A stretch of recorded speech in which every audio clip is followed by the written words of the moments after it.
Now children, look here. Today's our topic is genetic code.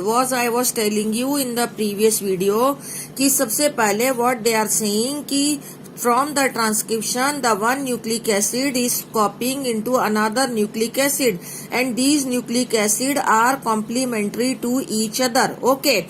But these nucleic acid, the RNA which is formed now has to form the amino acids group. That means this is the nucleotide, the polymer of this RNA is what? It is a polymer of nucleotide. DNA is what? It is a polymer of nucleotide. But this polymer of nucleotide is now has to change into polypeptide chain and nor could be drawn theoretically. That means there is no complementarity between the amino acids and the RNA. This I can explain you in the previous video, so I was not able to show you, but now I am showing you कि this is actually the mRNA which is formed from DNA. Okay, you are to understand it this way. I am going to explain it you in the another explanatory form. Look at here कि suppose this is your cell and in this cell suppose this is your cell and in this is your nucleus. This is the nucleus present in the cell and this is the cytoplasm. Okay, and now what is happening here? The DNA is there. Now this DNA has to transfer its information on mRNA. तो ये आपके nucleus के अंदर DNA ने mRNA बना दिया. तो ये वाला जो प्रोसेस हुआ, this process is transcription. Okay, इतने बार आपको बता रही हूं. Now the things should be clear. ये डीएनए है and this DNA is double stranded और उसने ये आरएनए बना दिया एंड दिस इज mRNA. ये मैसेंजर आरएनए है, टाइप ऑफ आरएनए. यहाँ मैसेंजर आरएनए जो डीएनए के मैसेज को लेकर आएगा. तो ये प्रोसेस ट्रांसक्रिप्शन का इस न्यूक्लियस में हुआ है. अब ये न्यूक्लियर मेम्ब्रेन हमने कंटिन्यूअस बना दिया, लेकिन इस न्यूक्लियर मेम्ब्रेन के अंदर क्या होते हैं? न्यूक्लियोपोर्स होते हैं. तो समझ लो ये न्यूक्लियोपोर है, ये न्यूक्लियोपोर है. तो this mRNA will now come out of this nucleopore. ये भी एमआरएनए है सेम. ये एमआरएनए इस न्यूक्लियोपोर में से निकलकर बाहर इस साइटोप्लाज्म में आ जाएगा. Here it is cytoplasm. अब यहां आके क्या करना है इसने? The information which was transcribed on mRNA.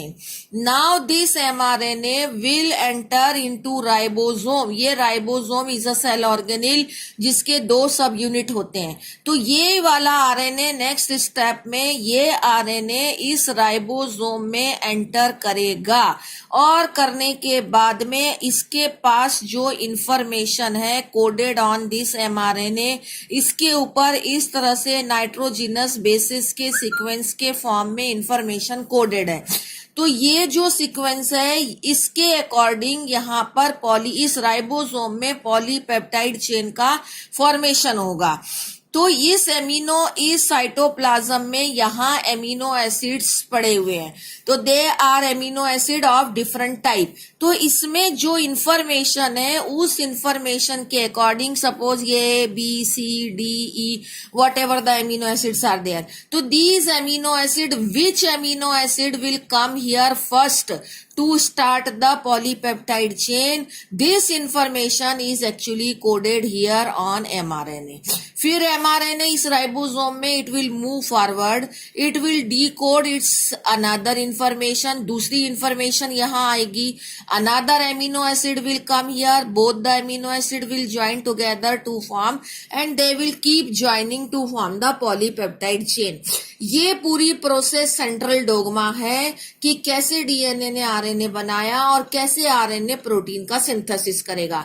अभी भी जो प्रोटीन का सिंथेसिस यानी जो ट्रांसलेशन की एमआरएनए से पॉलीपेप्टाइड चेन बनाने की प्रोसेस है, अभी हमारे को ये टॉपिक आगे आएगा. जस्ट मैंने आपको एक इंट्रोडक्शन के फॉर्म में दिया है क्योंकि ये जो इंफॉर्मेशन है ये किस फॉर्म में है इस बात को पहले पढ़ना है, फिर बाद में ट्रांसलेशन देखेंगे.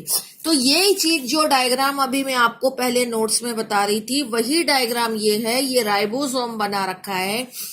इसमें ये mRNA जो डीएनए ने बनाया है, ये नाइट्रोजिनस बेसिस की इसके ऊपर सीक्वेंस है और इस सीक्वेंस के अकॉर्डिंग ये राइबोसोम के अंदर 1 2 3 4 एज मेनी एमिनो एसिड है, जितनी इंफॉर्मेशन यहाँ से डिकोड हो चुकी है उतने एमिनो एसिड यहाँ पर ज्वाइन कर चुके हैं और ये पॉलीपेप्टाइड चेन बन रही है।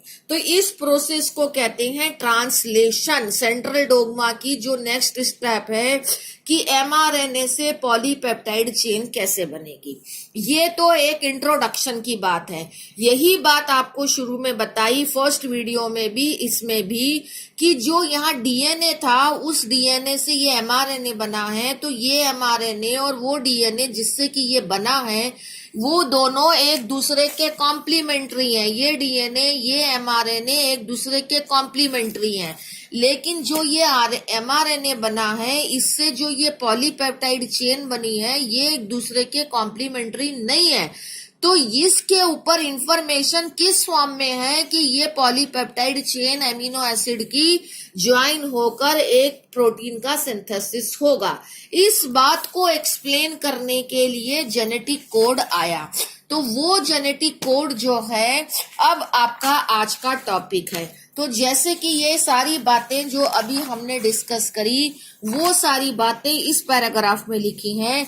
अब जेनेटिक कोड को लाने के लिए as I was telling you in previous video, physicist, organic biochemist, geneticist George Gamow ने सबसे पहले बताया इनके कंट्रीब्यूशन से कि ये 4 letter language of nitrogenous bases जो है वो 20 letter language of amino acid में चेंज हो जाती है। तो उन्होंने कहा कि ये 4 इनका क्यूब यानी 4 into 4 into 4 उनके हिसाब से 64 कोडॉन्स होने चाहिए और ये कोडॉन्स ट्रिपलेट के फॉर्म में होने चाहिए। इसके बाद हरगोविंद खुराना का भी इसमें कंट्रीब्यूशन आया और उनके कंट्रीब्यूशन से और बाद में और दूसरे साइंटिस्ट के कंट्रीब्यूशन से ये मेन चीज जो ये है ये जेनेटिक कोड बनाया गया। इस जेनेटिक कोड में आप देख सकते हैं हर ब्लॉक में 4 कोडॉन्स लिखे हैं, 4 ट्रिपलेट्स लिखे हुए हैं। तो ये 64 कोडॉन्स, ये 16 कॉलम्स हैं, ब्लॉक्स हैं, हर एक में 4 हैं, तो 16 4 जा 64। तो ये 64 कोडॉन्स बन गए।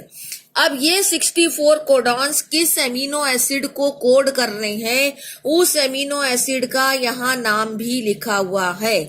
जैसे कि ये ट्रिपल यू है, PHE मतलब फिनाइल एलेनाइन को कोड कर रहा है, UUA ल्यूसीन को कोड कर रहा है, UCU सीरीन को कोड कर रहा है, UAU ट्रिप्टोफान को कोड कर रहा है और UAA, UAG और UGA ये तीनों कोडॉन्स किसी भी एमिनो एसिड को कोड नहीं करते, इसीलिए इनको स्टॉप कोडॉन या नॉनसेंस कोडॉन कहते हैं।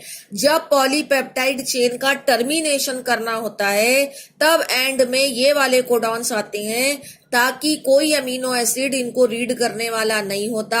Hence these are called as stop codon. तो ये सिस्टीन है, ये आर्जिनिन है, ये सीरीन है, ये ग्लाइसिन है, ये एस्पार्टिक एसिड है। समझ में आया? और यहाँ पे कुछ लिखे हुए हैं, GLU ग्लूटामिक एसिड के लिए है, ILE आइसोल्यूसिन के लिए है, ASN एस्पार्जिन के लिए है, ASP एस्पार्टिक एसिड के लिए है और GIN फॉर ग्लूटामाइन है, GLY फॉर ग्लाइसिन है और इनके अलावा जो भी हैं उन सबके नाम यहाँ पर अपने आप आ जाएंगे जो आपको समझ आ जाएंगे। अब इस जेनेटिक कोड के जो क्वेश्चन आपके लिए बनता है कि जेनेटिक कोड जो है उसकी स्पेशलिटी क्या है, तो उसकी स्पेशलिटी ये है कि इसमें जो 64 कोडॉन्स हैं उसमें से 61 कोडॉन्स तो एमिनो एसिड्स को कोड करते हैं और 3 कोडॉन जो हैं वो स्टॉप कोडॉन हैं। They are not coding for any amino acid, hence they function as stop codon, not code for any amino acid। पहला कैरेक्टर हो गया। दूसरा कैरेक्टर ये है, हम कहते हैं कि जेनेटिक कोड इज एनएम्बिगुअस और स्पेसिफिक। इसका मीनिंग ये होता है कि 1 codon codes for 1 amino acid. एक कोडॉन एक एमिनो एसिड को कोड करता है, एक कोडॉन एक से ज्यादा एमिनो एसिड को कोड नहीं करता। लेकिन इसकी दूसरी डेफिनेशन है कि genetic code is degenerative, it is degenerate. Degenerate का मतलब है कि एक एमिनो एसिड एक से ज्यादा कोडॉन से कोड हो सकता है। जैसे कि यहाँ पर देखो, ल्यूसीन के लिए UUA भी है और ल्यूसीन के लिए UUG भी है, प्रोलीन के लिए CCU भी है, CCC भी है, CCA भी है, CCG भी है। तो एक एमिनो एसिड एक से ज्यादा कोडॉन्स हो सकते हैं, लेकिन एक कोडॉन के लिए एक ही एमिनो एसिड होता है। बात समझ में आ रही है कि नहीं आ रही है? कहने का मतलब जैसे कि मैंने बोल दिया, I am telling one name, suppose I am telling GEETA, तो ये गीता हो गया। तो गीता का, if girl Geeta is there in the class तो शी विल स्टैंड। ओके, तो गीता GITA बोला तो भी वही लड़की गीता स्टैंड हो गई। मतलब उस गीता के लिए 2 कोडॉन्स हो गए, लेकिन उन दोनों कोडॉन्स के लिए एक ही अमीनो एसिड, एक वही लड़की गीता ही स्टैंड करी।